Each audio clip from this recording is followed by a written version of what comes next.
नमस्कार दोस्तों, मेरे YouTube चैनल रमा सर्वे पर आपका अभिनंदन। उठो जागो और तब तक मत रुको जब तक मंजिल प्राप्त न हो जा।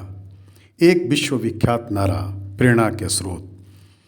भरोसा भगवान पर है तो जो लिखा है तकदीर में वही पाओगे। भरोसा खुद पर है तो भगवान वही लिखेगा जो आप चाहोगे।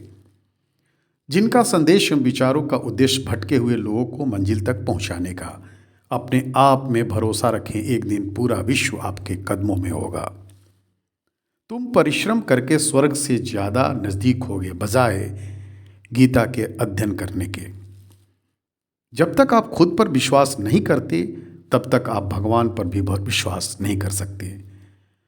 जब तक लक्ष्य की प्राप्ति न हो रुको मत, जैसा उद्देश्य उद्घोष करने वाला एक भारतीय हिंदू भिक्षु, जिसका जीवन का उद्देश्य दूसरों की सेवा, जी हाँ, निस्वार्थ सेवा और समाज की भलाई के लिए, जिन्होंने लोगों को प्रोत्साहित किया, लोगों के अधिकारों के प्रति जागरूकता को बढ़ावा दिया और उसके बारे में जानकारी प्रदान करवाया, जिनका आदर्श और उद्देश्य युवाओं को जीवित रखना और प्रेरित करना एक सफल समाज बनाने के लिए।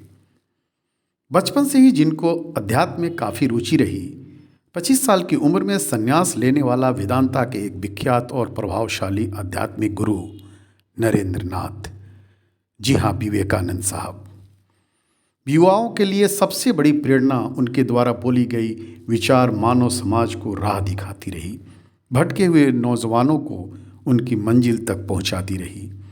भारत में पैदा हुए महापुरुषों में से एक महान हिंदू संत, जिन्होंने रामकृष्ण मिशन और रामकृष्ण मठ की स्थापना की, आध्यात्मिक विचारों के धनी एक अद्भुत व्यक्तित्व, जिन्होंने शिक्षा की अनियमितता को गलत साबित किया और वेदांत आंदोलन का नेतृत्व किया और भारतीय हिंदू धर्म के दर्शन से पश्चिमी देशों को परिचित करवाया।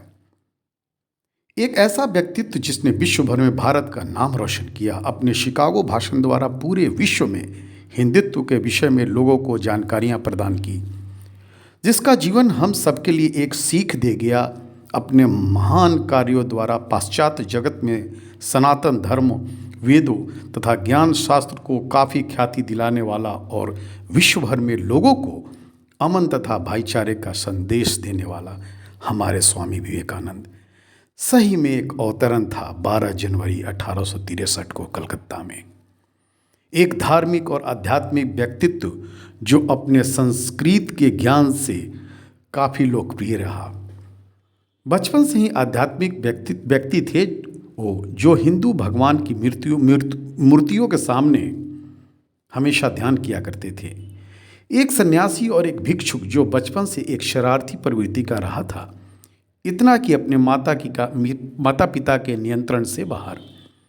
वह अपनी माता के कथनानुसार, मैंने भगवान शिव से एक पुत्र के लिए प्रार्थना की थी और उन्होंने मुझे भूत भेज दिया। कितना नटखट रहे होंगे वो।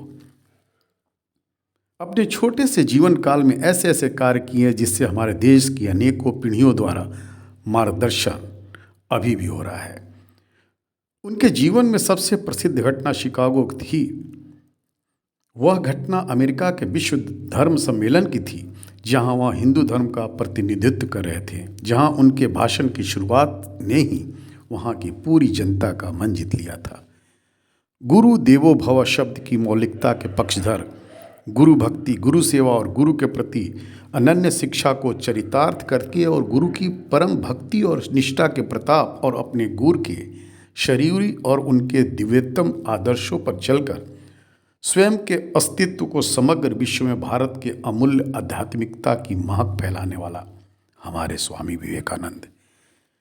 जी हाँ मित्रों, उन्हीं आदर्शों को और लोगों के अधिकारों के प्रति जागरूकता को बढ़ावा देने और उनके बारे में जानकारी प्रदान करने के लिए, उनके आदर्शों को जीवित रखने और युवाओं को प्रेरित करने के मुख्य उद्देश्य से आज का यह युवा दिवस।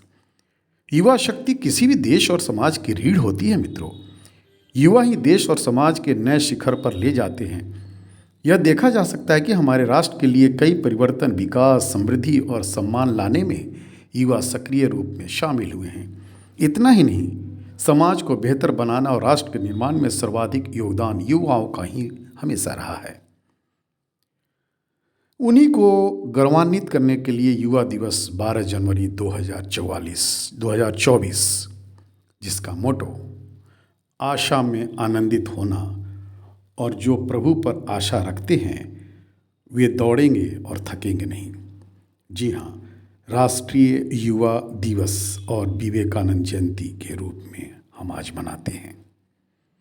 1984 में भारत सरकार ने इस दिन को राष्ट्रीय युवा दिवस के रूप में घोषित किया और 1985 में यह कार्यक्रम हर साल भारत में मनाया जाता है। जी हाँ मित्रों, सत सत नमन उस व्यक्ति और उस व्यक्तित्व को मेरा। तुम केवल एक व्यक्ति नहीं, शुभ संस्कृति का कोष थे जो गुंजा दिया इस सृष्टि में। तुम भारत का एक जय घोष थे। बहुत बहुत धन्यवाद।